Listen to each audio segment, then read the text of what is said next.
नमस्कार, मी ऋषी देसाई. सुवर्ण कोकण सामर्थ्य महाराष्ट्राच्या विशेष कार्यक्रमात आपलं स्वागत. या कार्यक्रमाच्या निमित्तानं शेती आणि शेतीपूरक उद्योगातील श्रीमंती आपण नेहमीच उलगडवत असतो, पण जे शेतीपूरक व्यवसाय आहेत त्यातली नेमकी श्रीमंती काय आहे हे नेहमी दिग्गजांकडून जाणून घेत असतो आणि यातल्या श्रीमंतीतनं नवे शिलेदार, नवे उद्योजक आणि नवे शेतकरी कसे घडतील या सगळ्याबद्दल आपण मार्गदर्शन करत असतो. आज आपल्या स्टुडिओत आलेले आहेत goatbazaar.com सोलापूरचे डॉक्टर श्रीकांत चटाले. स्वागत आपलं.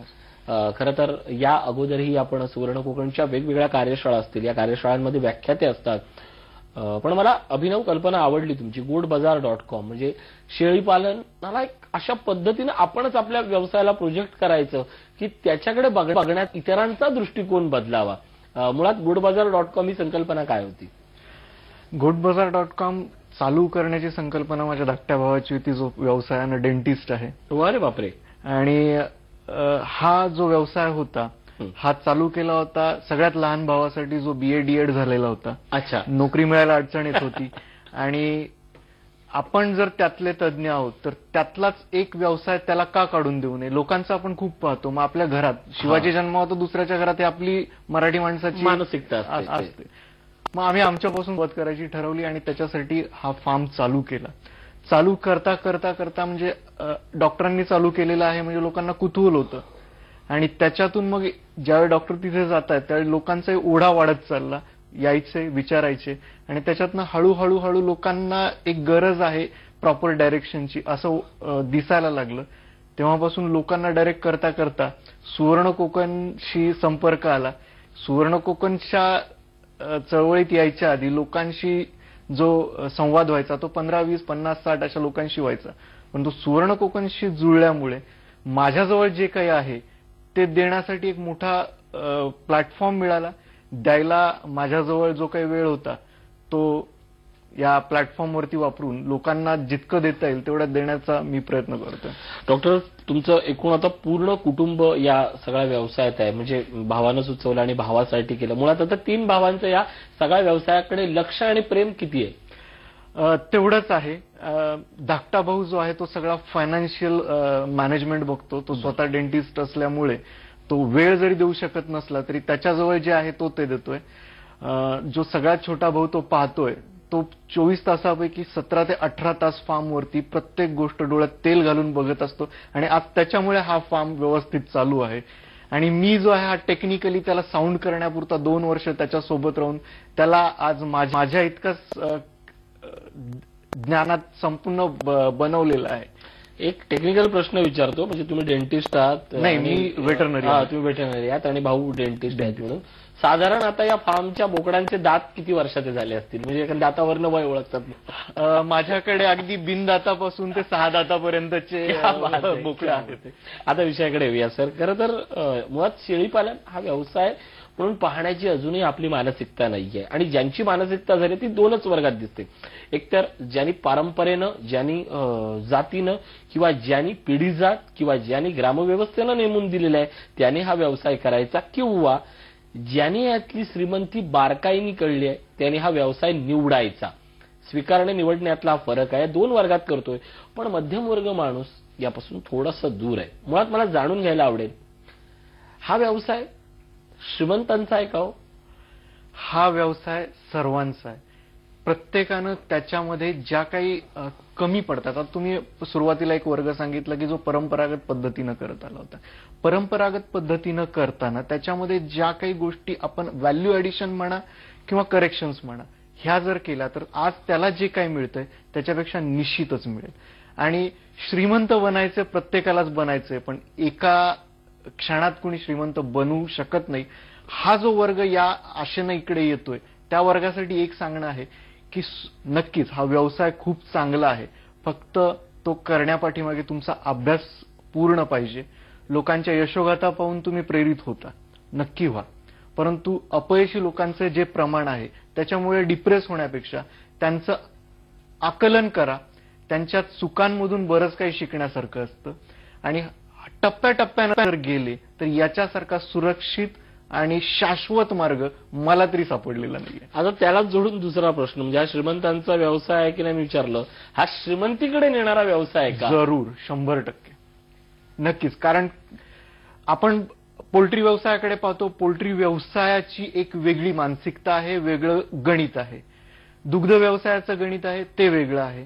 याला शेतीपूरक व्यवसाय जरी म्हटलं तरी मला माझ्या एका व्याख्यानात, औरंगाबादच्या मागच्या व्याख्यानात एका वहिनीने मला सांगितलं शेवटी की तुम्ही शेतीपूरक व्यवसाय म्हणून हा व्यवसाय आम्हाला शिकवला, पण एक दिवस नक्कीच येईल की शेती या व्यवसायाला पूरक बनेल. एवढं सामर्थ्य या व्यवसायामध्ये नक्कीच आहे. नक्कीच त्या शेतीपूरक या शब्दावरनं माझाचा प्रश्न आहे. आणि जी मी ज्या वर्गांचं वर्गीकरण करतो त्यात एक आणखीन एक वर्ग आहे, तो म्हणजे मध्यमवर्गीय. त्या माणसानं काहीतरी शेतीसाठी करायचं असतं. शेळीपालनाबद्दल सुवर्ण कोकणच्या निमित्तानं म्हणजे हे अभिमानानंच बोलावं लागेल की या सगळ्या प्लॅटफॉर्मच्या निमित्तानं शेळीपालन या विषयाकडे आज महाराष्ट्र गांभीर्यानं पाहू लागलेत. शेळीपालन हा व्यवसाय नोकरीपूरक आहे का हो? सुरुवात करताना सगळ्यांना मी नक्की सांगेल की तुमचा शाश्वत जो आत्ताचा मार्ग आहे तो नक्की बंद नका करू. तुम्ही नोकरी म्हणाले, नोकरी म्हणा, किंवा तुम्ही जर एखादा शेतकरी तुमची डेअरी फार्मिंगची लाईन सोडून शेळीपालनामध्ये येत असेल तर एक फॅमिलीला सेटबॅक बसतो. एक शाश्वत उत्पन्न त्याला महिन्याच्या महिन्याला येत असतं, त्याच्यावरती त्याचं घर चालत असतं. शेळीपालनाचं गणित थोडंसं वेगळं आहे. नक्कीच जास्त उत्पन्न येतं, पण 12 महिने ते 18 महिने त्याला एक लॅटंट पिरियड आहे, तो दिला पाहिजे. म्हणून माझा अनुभव असा सांगतो की सुरुवात करताना थोडुसा करा. तुमच्याजवळ जे ज्ञान आहे त्या ज्ञानाला अनुभवाची जोड द्या. तो लॅटंट पिरियड गेल्यानंतर तुमच्याजवळ कॉन्फिडन्स तर येतोच येतो, अनुभवाची जोड असते. आणि त्याच्यानंतर जर तुम्ही सोडलं, तुमच्या कुटुंबाला जो आर्थिक शिफ्टिंगचा जो सेटबॅक आहे तो कधीच बसणार नाही आणि हा माणूस कधीच हरणार नाही. काय होतं की या सगळ्यात फार मोठी अपयशाची गणितं कमी नाहीयेत संपूर्ण या शेळीपालनात. आणि त्या अपयशाच्या गणितामध्ये सगळ्यात एकमेव गोष्ट ही दिसते की मेहनतीचं प्रमाण कुठेतरी तुटतं, पण पूर्वानुभव आणि अभ्यास ही गोष्ट नसते. म्हणजे एकाच वेळी बँकांकडनं लाखो रुपयाची कर्ज घ्यायची, छान सुंदर शेड बांधायची, कुठंतरी जायचं, मोठमोठ्या शेळी बोकड सगळं घेऊन यायचं आणि चला बाबा माझा व्यवसाय सुरू केला. म्हणजे शेळी दिसताना जेवढी शेड बांधली तेवढं सगळं भरून 100-200 माझी बोकडं दिसली पाहिजेत आणि एक आत्मिक समाधान मिळतं, चला त्याची फीत कापली. पण व्यवसाय तसा सुरू होत नाही. व्यवसाय सुरुवातीपासून जर सुरू करायचा असेल तर सुरुवात कशी करावी? ऋषी सर, वर्मावर बोट ठेवलं. जे काही फेल्युअर्स आहेत त्याचं जर अनालिसिस केलं तर हे फेल्युअर शेतकऱ्याला आलेले नाहीयेत, हे इन्व्हेस्टरला आलेले, ज्याला बिलकुल पूर्वानुभव नव्हता. शेळीपालन फेल व्हायचे कारण नंबर 1 मजूर समस्या. पण मजूर समस्या कोणत्या फील्डमध्ये नाहीये, प्रत्येक व्यवसायामध्ये आहे. तर मजूर समस्येला घाबरत असाल तर स्वतः शेळीपालन करायचंय तर शेळीपालन करताना उंटावरून शेळ्या हाकण्याचं जे तुमचं मानसिकता आहे ती सोडा. तुम्हाला स्वतः त्याच्यात उतरायची तयारी पाहिजे, तर तुम्ही याच्यात पडा. दुसरी चूक जी तुम्ही सांगितली की लोक शेड फार मोठमोठाले बांधतात. शेड काही तुम्हाला उत्पन्न देणार नसतं. शेड पिल्लू देत नाही, शेड दूध देत नाही, शेड लेंडी देत नाही. मग ह्या सगळ्या गोष्टींना जर तुम्ही अवास्तव खर्च कराल तर आतमध्ये तुम्ही तुमचा कॅपिटल फंड जो आहे मॅक्सिमम इथेच करता आणि मग तुमच्याजवळ व्यवसायाचं उत्पन्न देणारा भाग आहे तिथं तुम्ही हात आकडता घेता. 10 लाखाचं तुमचं कॅपिटल असेल, 8 लाख शेडमध्ये टाकता आणि 2 लाखाच्या शेळ्यांपासून तुम्ही 10 लाखाची वसुली करायचं स्वप्न बघता. हे फेल्युअर जाणार आहे. आम्ही सांगतो की तुम्ही मिनिमम इन्फ्रास्ट्रक्चरमध्ये मॅक्सिमम शेळीपालनाच्या यशाचं एका वाक्यात जर गमक सांगायचं झालं तर कम दाम में बम आवाज हे असेल तरच शेळीपालन खूप सुंदररित्या आणि यशस्वी होणार म्हणजे होणारच. नक्कीच. मुळात या सगळ्या गोष्टीचा अभ्यास केला पाहिजे आणि या अभ्यासातूनच तुम्हाला तुमच्या अपयशाची आणि यशाची जी कारणं असतात ती नक्की कळत जातात. मित्र, सटाले सर यांच्या सगळ्या बोलण्यात एक गोष्ट जाणवते की हा व्यवसाय श्रीमंतांचाच आहे. श्रीमंत या शब्दावर जोर अशासाठी दिलाय की कष्टानं करणाऱ्या माणसाला अवघी 12 महिन्यात ते 18 महिन्यात ती श्रीमंती ही चालून येते. पण त्यासाठी कष्ट करण्याची तुमची ताकद आहे का? फार मोठी शेड उभारून हा व्यवसाय होत नाही. एकाच वेळी शेकडो शेळ्या मेंढ्या आणल्या आणि जर तुम्ही सुरुवात करणार असाल तरी हा व्यवसाय होत नाही.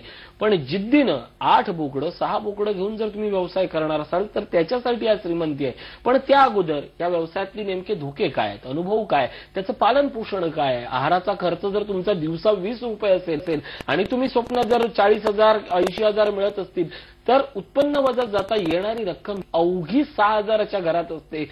याचा विचार करणं आवश्यक आहे. मग तुमच्या मनात प्रश्न येईल की या प्रश्नांची उत्तरं मिळतील कुठे? या प्रश्नांची उत्तरं मिळतील सुवर्ण कोकण प्रकाशित केलेली एक DVD आहे शेळीपालन आणि या शेळीपालन विषयावरच्या ज्या डीव्हीडीज आहेत त्या डीव्हीडीमध्ये मार्गदर्शक व्याख्यात्यांच्या बोलण्यातनं ह्या सगळ्या गोष्टी या उलगडल्या आहेत. तुम्हाला जर या डीव्हीडी बद्दल माहिती हवी असेल, ती डीव्हीडी कुठे मिळेल याबद्दल जर जाणून घ्यायचं असेल तर स्क्रीनवर दिसणाऱ्या नंबरशी या क्षणी संपर्क साधा. एक छोटासा ब्रेक घेतोय. पाहत राहा सुवर्ण कोकण महाराष्ट्राचे.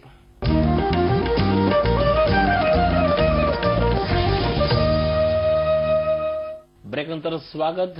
सगळ्यात महत्वाची आठवण, 25 तारीखला नांदेड येथे सशुल्क कार्यशाळा होती आणि या कार्यशाळेत शेळीपालनाचं महत्व, त्यातली श्रीमंती आणि त्यातला A to Z पर्यंत सगळं काही विशद केलं जाणार आहे. सर तुमच्याकडे येतोय. शेळीपालनाबद्दल प्रामुख्याने 2 वर्ग असतात. एक तर ज्यानं काहीतरी कानावर ऐकलेलं असतं किंवा ज्यानं याच्यात मुरलेला असतो पण त्याला श्रीमंती दिसलेली नसतात. या कार्यशाळेमध्ये म्हणजे याही अगोदर शेळीपालनाच्या कार्यशाळा झाल्या, त्यात हे दोन्ही घटक यायचे. या दोन्ही घटकांनी ऐकल्यानंतर ते थक्क व्हायचे. मला सांगा, तुमच्या समोर म्हणजे वेगवेगळ्या कार्यशाळांना तुम्ही असता या लोकांच्या भावना काय असतात आणि त्यांनी काय जाणून घेण्यासाठी या कार्यशाळेत आवर्जून यावं? याच्यामध्ये तुम्ही म्हटल्याप्रमाणे 2 क्लास असतात, जे ऑलरेडी या बिझनेसमध्ये आहेत पण त्यांना श्रीमंती त्यातली कळलेली नाहीये. मराठी माणूस पिकवायला आणि कष्टाला कुठेच कमी नाही. तो चुकतो कुठे? खपवायला. पिकलेलं आहे ते विकायला, खपवायला. येस. आणि हे व्हॅल्यू ऍडिशन कसं करायचं याच्यासाठी सुवर्ण कोकणचं जे काही नेटवर्क आहे ते फार स्ट्रॉंग आहे आणि त्यांनी हेच शिकवलेलं आहे की तुम्ही कष्ट करायला कमी नाहीयेत, तुम्हाला विकायला आणि व्हॅल्यू ऍडिशन करायला जमलं पाहिजे. हे तुम्हाला नक्कीच मिळतं. आता दुसरा जो क्लास असतो त्याच्यामध्ये एकतर काही लोकांना पैसा कुठे गुंतवावा हे कळत नाही, किंवा जे आजचं युथ आहे ते युथ या व्यवसायामध्ये पडताना की मी चालू करू का नको, एक इन्फेरिटी कॉम्प्लेक्स असतो. मग अशांना फक्त एक जरुरी असते की एक पुशबॅक द्यायची की बाबा तू कुठेच चुकत नाहीये, तू अगदी बरोबर आहे आणि तुला या टेक्निक्सनं जर गेला तर फेल्युअर कधीच मिळणार नाहीये. एक मानसिक सपोर्ट याच्यातून मिळतो. हेच आपण या कार्यशाळांच्या माध्यमातून होणाऱ्या चुका आणि तुम्हाला यश मिळवायचं असेल तर काय डायरेक्शननी गेलं पाहिजे हे सांगायचा प्रयत्न. मुळात 25 तारखेला तुम्ही स्वतः व्याख्याते असणार आणि त्या व्याख्यानाच्या माध्यमातून तुम्ही हे सगळं उलगडणार आहात. म्हणजे मी शेतकऱ्यांसाठी, कष्टकऱ्यांसाठी बोलतोच, पण आता मी ज्या वर्गाबद्दल बोलणार आहे तो वर्ग आहे गुंतवणूकदार. आज समाजात असे अनेक पेन्शनदार आहेत की ज्यांना कुठेतरी हे गुंतवायचं आहे. एक आपण असं सर्टन अमाऊंट लक्षात घेऊया की 4 लाख त्याची टेंटेटिव्ह अमाऊंट आहे, 2 लाख अमाऊंट आहे. तर गुंतवणूकदारांसाठी भविष्यकाळ लक्षात घेता, या व्यवसायातले धोके लक्षात घेता त्यांनी काय महत्वाच्या गोष्टी लक्षात घ्याव्या आणि त्या सगळ्यासाठी ह्या कार्यशाळा किती महत्वाच्या आहे? अगदीच. म्हणजे कसं, गुंतवणूकदार हा वर्ग आतापर्यंत कुठेतरी वेगळ्या व्यवसायात असतो आणि तो all over at a sudden जर या व्यवसायात शिफ्ट होणार असेल तर एक गोष्ट त्यांनी लक्षात ठेवायची की हा व्यवसाय तुम्ही कुणावर तरी अवलंबून असताना अशा पद्धतीनं करणार आहात. मग ज्याच्यावरती अवलंबून आहात त्याच्यावरती एकतर तुमचा अंकुश पाहिजे, नसेल तर त्याला पर्यायी व्यवस्था तयार करायची तुमच्याजवळ एक ताकद पाहिजे. नक्कीच.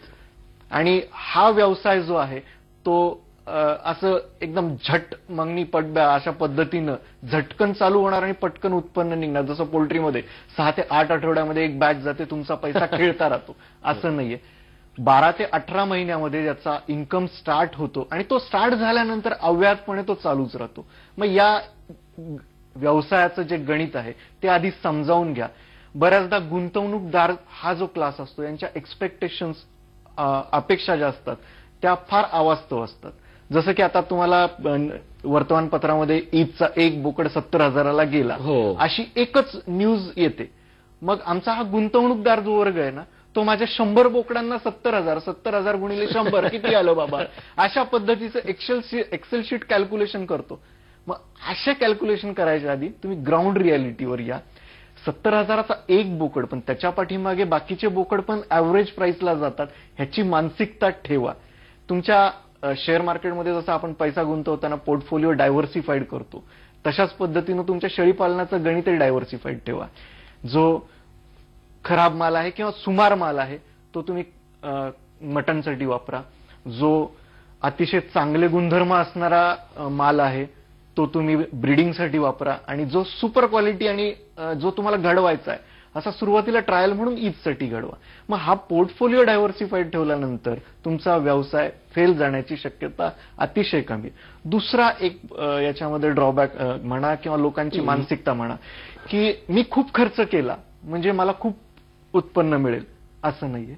शेळीपालन व्यवसायामध्ये तुम्ही जे वाचवता ते तुमच्या नफ्याच्या भागात येतं आणि हा सुरुवात करताना थोडासा कन्झर्वेटिव्ह अप्रोच घेतला आणि मग तुम्ही टप्प्याटप्प्यानं तुमचा मार्केटचा अंदाज जसा जसा येईल, तुमचा स्वतःचा एक्सपर्टीज जसा जसा होईल, त्या मार्केटमध्ये स्वतःला डेव्हलप करत जा, असं माझं सांगणं आहे सगळ्यांसाठी. शेळीपालन हा राम से नाहीये. शेळीपालन हा निसर्गाच्या व्यवस्थेवर सोडून दिलेला व्यवसाय नाहीये. शेळीपालन हा नियतीवर सोडून दिलेला व्यवसाय नाही. तर या सगळ्या व्यवसायालाही स्वतःचा आता एक अर्थशास्त्र निर्माण झालंय. हे अर्थशास्त्र आणि या अर्थशास्त्रात स्वतःची गुंतवणूक, स्वतःचा नफा जर तुम्हाला शोधायचा असेल तर या नांदेडला 25 तारखेला सशुल्क कार्यशाळा होते. स्वतः सटाले सर सांगणार आहेत केवळ यातल्या सगळ्या तांत्रिक बाबीच नाही तर आर्थिक बाबी आणि या सगळ्यातनं उलगडत जाणारं अर्थशास्त्र. नांदेडच्या कार्यशाळेत 25 सप्टेंबरच्या कार्यशाळेत जर सहभागी व्हायचं असेल तर या क्षणाला स्क्रीनवर दिसणाऱ्या नंबरशी संपर्क साधा. एक छोटासा ब्रेक पाहत राहा. सुवर्ण कोकण, सामर्थ्य महाराष्ट्राचे.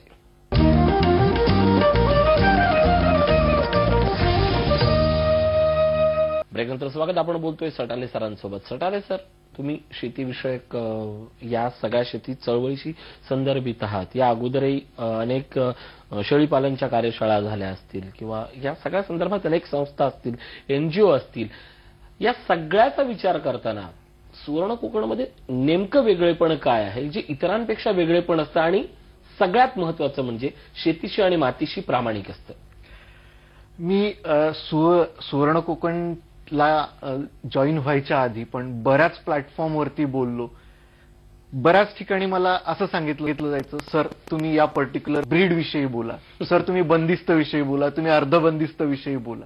सुवर्ण कोकणनी मला प्रत्येक वेळी व्याख्यानाच्या आधी फक्त एकच सांगितलं, सर सकाळची 9 ते 2 ही वेळ तुमची आहे, तुम्ही बोला. मला इथे कुणीही सांगितलं नाही की तुम्ही बंदिस्त विषयी बोला, अर्धबंदिस्त विषयी बोला, याला प्रमोट करा, त्याला प्रमोट करा, याचा सेल करा, बिलकुल नाही. आणि या सतीश परब सरांच्या या संपूर्ण चळवळीचं वैशिष्ट्य हे आहे की याला जसं सतीश परब अपेक्स आहेत परंतु त्यांचा जो बेस, शिलेदारांचा बेस आहे, तो बेस त्यांनी स्ट्रॉंग बनवण्यावरती जो भर दिलेला आहे आणि त्याच्यामुळे जी पॉझिटिव्हिटी आहे, प्रामाणिकपणा आहे, त्यांनी आतापर्यंत प्रत्येकाला मोठं केलं आणि म्हणून त्याची जी सिनर्जिस्टिक एनर्जी आहे ती या चळवळीला लागलेली. फार मोठा डिफरन्स आहे. यांनी कधीच कुठल्याही गोष्टीचं सेलिंग करा किंवा याच गोष्टीला प्रमोट करा असं कधीच आम्हाला सांगितलं नाही. मुळात हीच गोष्ट अर्थशास्त्राच्या भाषेत बोलायची झाली तर फार मोठी आहे. म्हणजे तुम्ही कुठलाही पैसा इतरांसाठी किंवा संस्थेसाठी थेट गुंतवत नाही. तुम्ही फक्त इथं शिकायला येता. शिकल्यानंतर या चळवळीत सहभागी होताना तुमच्या समोर तुमचा टार्गेट दिला जातो, तो इतरांना श्रीमंत करणं, तुम्हाला श्रीमंत करणं नाही. हे सगळं करत असताना तुम्ही स्वतःचा व्यवसाय करता आणि त्याच व्यवसायासाठी इतरांना तुम्ही मार्गदर्शक ठरता. ही जी या सगळ्याची रचना आणि या सगळ्याचा केंद्रबिंदू असणारे सतीश परब, या सगळ्याबद्दल काय सांगाल? सतीश परब सरांविषयी सांगायचं झालं म्हणजे मी ज्या लेक्चर्सला म्हणजे गेलो त्यावेळी एक होतं की सतीश परब सर ज्यावेळी बोलतात त्यावेळी तिथून जी पॉझिटिव्हिटी चालू होते, माझ्यासाठी प्लॅटफॉर्म फार सोपा होऊन जातो. मला फक्त शेतकऱ्यांना मोटिवेट करायचं जे असतं ते काम सतीश परब सरांनी केलेलं असतं. आम्हाला डायरेक्शन द्यायची असते फक्त, आणि ती डायरेक्शन देण्यासाठी त्यांनी जो प्लॅटफॉर्म आम्हाला दिलेला आहे तो प्लॅटफॉर्म आम्ही युटिलाइज करतो. त्यांचं जे एम आहे की उद्योगातली श्रीमंती, ही श्रीमंती त्यांनी ऑलरेडी लोकांच्या मनात रुजवलेली असते, आम्हाला फक्त त्याला खतपाणी घालायचंय. नक्कीच सर, तुम्ही स्वतः काय आवाहन कराल? 25 सप्टेंबरला नांदेड येथे कार्यशाळा होते, सशुल्क कार्यशाळा आहे. एकदा या कार्यशाळेत यावं आणि स्वतःचं आयुष्य बदलावं, काय आवाहन कराल नांदेडच्या आणि सर्व महाराष्ट्रातल्या तरुणाईला? आपण हे प्रशिक्षण घेतल्यानंतर तुम्हाला 100% कळेल. याचं 4 तासामध्ये असा हा टॉपिक नाही, पण तुम्हाला डायरेक्शन नक्की मिळेल आणि ह्या डायरेक्शन नंतर तुम्ही पॉझिटिव्ह एनर्जी घेऊन योग्य पद्धतीनं पुढे जाल आणि पुढे जाताना ज्या काही अडचणी येतील त्या अडचणी सोडवायला सुवर्ण कोकण, सतीश परब आणि आम्ही आहोतच. नक्कीच. या सोप्या भाषेत सांगायचं झालं तर या सगळ्या कार्यशाळेनंतर बोकड कळेल, शेळ्या कळतील की नाही माहित नाही, पण तुम्ही कोण आहात याची मात्र तुम्हाला नक्कीच जाणीव होईल. मित्रांनो, सुवर्ण कोकणच्या वतीनं 25 सप्टेंबरला कार्यशाळेचं आयोजन करण्यात येते. सशुल्क अशी शेळीपालन या विषयावरची कार्यशाळा असणार आहे आणि या कार्यशाळेत शेळीपालन व्यवसाय काय, त्याच्यातली गुंतवणूक कितीपासून कितीपर्यंत होते, त्याची बाजारपेठ काय, यातल्या जाती कशा ओळखाव्यात आणि सगळ्यात महत्वाचं म्हणजे शेळ्यांचे तुम्ही स्वतः डॉक्टर कसे होऊ शकता, त्यांच्या खानपानावर कसं लक्ष ठेवू शकता, हा व्यवसाय करू शकता आणि तुमच्या व्यवसायाची वृद्धिंगत कसं करू शकता, या सगळ्याबद्दल भरभरून बोललं जाणार आहे. तुम्हाला जर खरंच शेळीपालन या व्यवसायाबद्दल थोडीशी माहिती असेल किंवा त्यातली काहीच माहिती नसेल आणि हे सगळं करायचं असेल तर आवर्जून या 25 सप्टेंबरच्या कार्यशाळेत आणि त्यासाठी स्क्रीनवर दिसणाऱ्या नंबरशी आठवणीनं कॉल करा आणि या क्षणी आपला प्रवेश नक्की नोंदवा. सटाले सर, या ठिकाणी आलात, खूप सुंदर मार्गदर्शन केलं, आभार. धन्यवाद.